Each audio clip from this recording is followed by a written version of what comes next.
मेरी शादी को गुजरे 10 महीने हो चुके थे। मेरे घर में मैं, मेरे पति और मेरे ससुर रहते थे।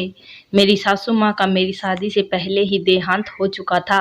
मुझे मेरे ससुर जी बहुत सी हरकतें अच्छी नहीं लगती थी।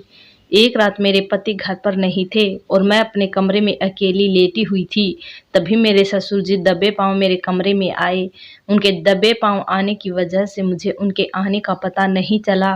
मैं बेड पर उल्टा लेटकर अपने मोबाइल पर एक सीरियल देख रही थी। तभी अचानक मुझे कुछ हल्की सी आहट सुनाई दी। तो मैंने पीछे पलट कर देखा तो मेरे ससुर जी मेरे कमरे में थे। उनको देखते ही मैं बेड से उठकर खड़ी हो गई। मैंने देखा कि उनकी नज़र सीधा मेरे ऊपर थी। मुझे उनकी इस हरकत पर कुछ भी अच्छा गुस्सा आया, लेकिन मैंने उनकी हरकत को नज़र अंदाज करके पूछा, क्या आपको कुछ चाहिए पापा जी? तो उन्होंने मेरी तरफ देखते हुए कहा कि उन्हें दूध पीना है। उनकी बात सुनकर मैं थोड़ा घबरा गई और उनसे बोली कि मैंने आपका दूध पहले ही आपके कमरे में रख दिया है। तब उन्होंने कहा उन्हें सिंपल दूध नहीं बल्कि बादाम वाला दूध पीना है।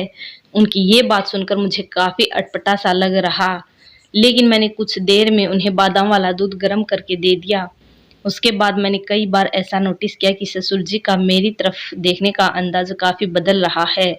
उनकी ऐसी हरकतें मेरे दिल में एक डर पैदा कर रही थी। एक दिन मैं वॉशरूम में नहाकर और टॉवल लपेटकर रूम में आ गई, क्योंकि मेरा रूम वॉशरूम से अटैच था। तो मैं अपने कपड़े अपने रूम में आकर आराम से चेंज कर लेती थी। मैं अभी टॉवल में रूम में आकर कपड़े चेंज करने ही जा रही थी कि अचानक मेरे ससुर जी बिना दरवाज़ा खटखटाए सीधा मेरे रूम के अंदर आ गए। उनको अपने रूम में देखकर मैं सन्न रह गई और जल्दी से बेड पर पड़ी एक चादर को लपेट लिया। मैंने उनसे बोला कि आपको दरवाज़ा खटखटाकर अंदर आना चाहिए था, लेकिन वह बिना कुछ बोले कुछ समय तक मुझे देखते रहे और बिना बोले ही मेरे कमरे से बाहर चले गए। मैंने सोचा कि ससुर जी की इन हरकतों के बारे में अपने पति को बता दूं, मगर फिर मैंने सोचा शायद उन्होंने ऐसा जानबूझकर ना किया हो और गलती से मेरे रूम में आ गए हों। फिर एक दिन मेरे पति एक ज़रूर मीटिंग के कारण शहर से बाहर गए थे और 3 दिन बाद वापस आने वाले थे। उस दिन मैं अपने कमरे में अकेली बैठी थी। तभी ससुर जी मेरे कमरे में आए और मुझसे बादाम वाला दूध गर्म करके लाने के लिए कहा। मैंने उनके लिए बादाम वाला दूध गर्म किया और उसे देने के लिए उनके कमरे में गई। जैसे ही मैं दूध रखने के लिए टेबल के पास झुकी, उसकी नज़र सीधा मेरे ऊपर थी। मैं वहाँ से जल्दी से दूध रखकर भागना चाहती थी, लेकिन तभी मेरे ससुर जी ने कहा कि मेरे पैर में काफ़ी दर्द है, थोड़ा सा मालिश कर दो। मैं न चाहते हुए उनके पैर की मालिश करने लगी। तभी उन्होंने मुझसे पूछा कि क्या तुम मेरे बेटे के साथ खुश हो? तो मुझे उनकी बात समझ में नहीं आई और मैंने हाँ में सर हिला दिया। मेरा तो उनकी बातों को जवाब देने का भी मन नहीं कर रहा था और मैं अब वहाँ से जल्दी से निकलने वाली थी कि तभी मेरे ससुर ने मेरा हाथ पकड़ लिया और मुझे अपने बेड पर अपने पास लिटा लिया। उनके इस व्यवहार से मेरी सांसें थम गई थी और मैं समझ नहीं पा रही थी कि यह सब सच में हो रहा है या मैं सपना देख रही हूँ। तब मैं जल्दी से बेड से उठी और उनसे थोड़ा दूर हट गई। फिर उन्होंने कहा, बहू इसमें कुछ गलत नहीं है। मैं भले ही उम्र में बूढ़ा दिखता हूँ, लेकिन मैं अभी भी नौजवान हूँ।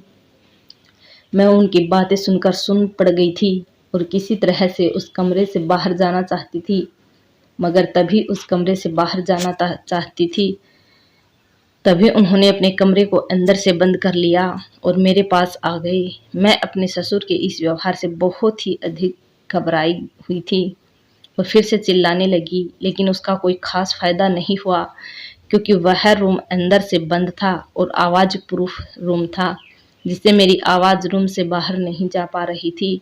मेरे ससुर ने कहा कि बहू चिल्लाने से कोई फ़ायदा नहीं है, बल्कि तुम मेरा साथ दो, इसमें हम दोनों का फ़ायदा है। फिर उन्होंने कहा, तुम्हारे बादाम वाले दूध ने मेरे अंदर सोए हुए इंसान को जगा दिया है। जिस दिन मैं तुम्हारे कमरे में आया था और तुम कपड़े पहने जा रही थी, उसी दिन के बाद मुझे ना तो दिन में चैन था और ना ही रात में सुकून।